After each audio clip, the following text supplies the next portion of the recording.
Olá, queridos amigos, estamos começando mais um programa Palavra da Salvação. Hoje, dia 27 de janeiro, vamos refletir o Evangelho de Marcos, capítulo 4, versículo 26 a 34. Naquele tempo, Jesus disse à multidão: o reino de Deus é como quando alguém espalha semente na terra. Ele vai dormir e acorda noite e dia, e a semente vai germinando e crescendo, mas ele não sabe como isso acontece. A terra por si mesma produz o fruto. Primeiro aparecem as folhas, depois vem a espiga, e por fim os grãos que enchem a espiga. Quando as espigas estão maduras, o homem mete logo a foice, porque o tempo da colheita chegou. E Jesus continuou: com que mais poderemos comparar o reino de Deus? Que parábola usaremos para representá-lo? O reino de Deus é como um grão de mostarda, que ao ser semeado na terra, é a menor de todas as sementes da terra. Quando é semeado, cresce e se torna maior do que todas as hortaliças, e estende ramos tão grandes que os pássaros do céu podem abrigar-se à sua sombra. Jesus anunciava a palavra usando muitas parábolas como estas, conforme eles podiam compreender.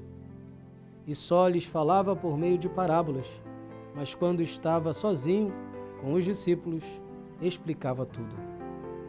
Aqui Jesus nos mostra, através dessa parábola do reino de Deus, que nós devemos procurar o crescimento do reino de Deus no nosso meio. Não que ele não tenha já se dado, não que ele já não tenha se consumado, mas que a nossa abertura ao reino de Deus precisa crescer, porque o reino de Deus está pronto. E o reino de Deus é a própria pessoa de Jesus, em toda a sua glória, majestade e vitória. Certamente, irmãos, devemos recorrer a este crescimento interior através do Espírito Santo, que vai fazendo toda a obra em nós. Assim como diz Jesus aqui no Evangelho, quantas vezes com discrição a obra de Deus vai crescendo dentro de nós? Muitas vezes nos deparamos com graças interiores em nossa vida que nós sequer nos demos conta de todo o processo. Depois de muitos anos de conversão, olhamos para trás e vemos como o reino de Deus foi ganhando espaço na nossa vida e a nossa história foi toda ela sendo tomada por uma força de Cristo.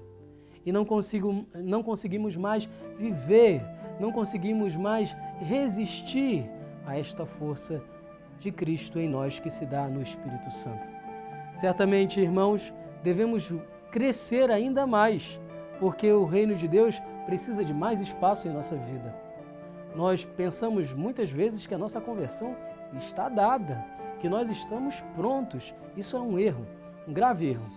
Nós sempre temos alguma coisa a mudar, a converter e aumentar ainda mais essa abertura à graça de Deus. Até os mais santos na igreja consideravam que precisavam mudar alguma coisa em sua vida.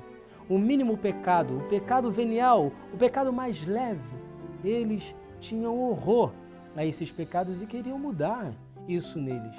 Muitos choravam pecados que, na verdade, eram leves, nem eram tão graves assim, como muitas vezes podemos constatar no histórico da nossa vida. Mas eles olhavam a misericórdia de Deus e, vendo esses pecados os mais leves, queriam fazer com que o reino de Deus ganhasse mais espaço e esses pecados leves também não tivessem mais espaço. Que o reino de Deus sempre tenha mais espaço e cresça em nós, com a sua discrição, com a sua força, não com atropelos, porque a conversão não se dá nos atropelos, mas sim na sabedoria da vida e na sabedoria do Evangelho. É isso que faz com que a gente dê passos de conversão. E não uma mágica, uma coisa instantânea, mas sim o conhecimento de Cristo em nós. E o Senhor vos abençoe. Ele que é Pai, Filho e Espírito Santo. Amém. E nos encontramos amanhã para mais um programa Palavra da Salvação.